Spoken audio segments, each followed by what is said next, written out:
menyatakan bahwa untuk persidangan di Indonesia keterangan saksi ahli hukum masih dibutuhkan. Khususnya untuk sidang Jessica, apa urgensi Prof. Edi harus memberikan keterangan hukum dalam persidangan ini, Prof?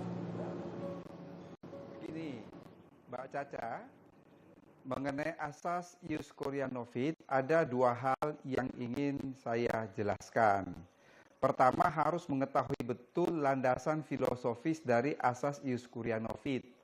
Ius coria nobis itu berarti hakim dianggap tahu akan hukumnya. Asas ini sebetulnya bukan berkaitan dengan ada tidaknya keterangan ahli hukum di depan sidang pengadilan, tetapi asas ini pada dasarnya adalah untuk menyatakan bahwa jangan sampai hakim itu menolak suatu perkara dengan alasan tidak ada undang-undangnya atau tidak ada hukumnya. Maka lahirlah asas ius coria nobis yang berarti hakim dianggap tahu akan undang-undang. Itu sebagai jawaban, jangan sampai hakim itu menolak perkara dengan alasan tidak ada undang-undangnya. Itu yang pertama. Yang kedua, Mbak Caca harus memahami bahwa dalam prosedur acara pidana, pemeriksaan itu bukan dimulai dari persidangan, tetapi dimulai dari penyidikan, kemudian pelimpahan berkas kepada penuntut umum yang dalam konteks acara pidana kita sebut dengan istilah tahap penuntutan, baru di persidangan. Kalau toh asas ius coria nobis itu berlaku, harus diingat pula itu hanya berlaku untuk hakim, tidak berlaku untuk polisi dan juga tidak berlaku untuk jaksa penuntut umum. Untuk menjelaskan suatu kasus, penyidik itu membutuhkan keterangan ahli. Penuntut umum pun membutuhkan keterangan ahli. Maka saya sudah diperiksa dalam tahap penyidikan. Apa yang saya utarakan pada tahap penyidikan itu kan menjadi guidance yang harus dijelaskan pada tahap persidangan. Jadi jangan dilihat saya datang di sidang pengadilan lalu kemudian ini bertentangan dengan asas ius coria nobis. Tidak demikian Mbak Caca ya. Karena saya sudah di penyidikan sudah diperiksa dan asas itu hanya berlaku kepada hakim, bukan kepada polisi dan juga bukan kepada penuntut umum. Sehingga saya datang itu untuk melakukan klarifikasi ataupun untuk melakukan check and recheck terhadap substansi berita acara yang telah saya sampaikan di depan penyidik pada tahap penyidikan. Demikian Mbak Caca. Baik, Prof. Memang dalam publik sendiri ada sedikit kebingungan. Mohon kemudian diberi penjelasan kepada masyarakat khalayak. Untuk kasus persidangan Jessica sebenarnya bagaimana sih urutannya? Apakah dari JPU ini kemudian yakin dulu baru kemudian mencari alat bukti atau kemudian alat bukti dulu dicari kemudian sehingga kemudian JPU yakin bahwa Jessica bersalah? Seperti apa sebenarnya persidangan ini, Prof? Begini ya, proses berjalannya suatu perkara pidana itu dimulai pada tingkat penyidikan. Di situ polisi sudah mengumpulkan bukti, kemudian dia menyampaikan berkas-berkas itu kepada penuntut umum dan masih diteliti.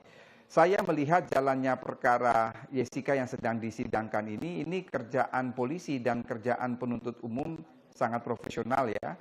Anda bisa bayangkan Mbak Caca, P21 yang dikeluarkan oleh Kejaksaan Tinggi DKI itu baru dilakukan pada hari terakhir masa penahanan Jessica. Artinya apa? Artinya penuntut umum dalam hal ini Kejaksaan Tinggi DKI tidak main-main dengan kasus ini. Jadi betul-betul mereka menginginkan bahwa ketika sampai ke persidangan betul-betul perfect. Baik dari segi pembuktian maupun kesiapan alat-alat bukti termasuk keterangan saksi, keterangan ahli, surat, dan alat-alat bukti lainnya. Jadi kalau kita lihat bahwa dalam perkara Jessica ini, baik polisi maupun penuntut umum maupun teman-teman dari Kejaksaan Tinggi DKI ini bekerja sangat profesional. Jadi polisi tidak sekali jadi, itu beberapa kali, kalau saya tidak salah sekitar 3-4 kali terjadi bolak-balik berkas itu hanya untuk melengkapi pertanyaan dari penuntut umum yang penuntut umum merasa ini masih kurang untuk dibawa ke persidangan. Jadi ini bukan perkara yang asal jadi, bukan perkara yang dicari-cari, tetapi betul-betul baik polisi maupun penuntut umum bertindak sangat profesional dan sangat berhati-hati ketika perkara ini akan disampaikan ke sidang pengadilan. Bahkan kalau kita lihat kemarin ahli racun atau toksikolog yang hadir bersama saya, Dr. Imade Agus Gelgel, beliau itu sampai diperiksa sampai 4 kali ya. Jadi ada 4 berita acara pemeriksaan. Menunjukkan apa? Menunjukkan bahwa keseriusan polisi maupun penuntut umum dalam mendalami kasus ini bukan asal, tetapi betul-betul meneliti dan dalam rangka membuktikan nanti di sidang pengadilan itu sangat berhati-hati. Jadi mereka betul-betul yakin dengan bukti yang ada dan sekarang yang sedang dipresentasikan di sidang pengadilan tidak lain dan tidak bukan untuk meyakinkan hakim bahwa kerjaan polisi dan jaksa ini adalah kerja yang betul-betul profesional dan mereka yakin dengan apa yang telah mereka dakwakan. Demikian Mbak Caca.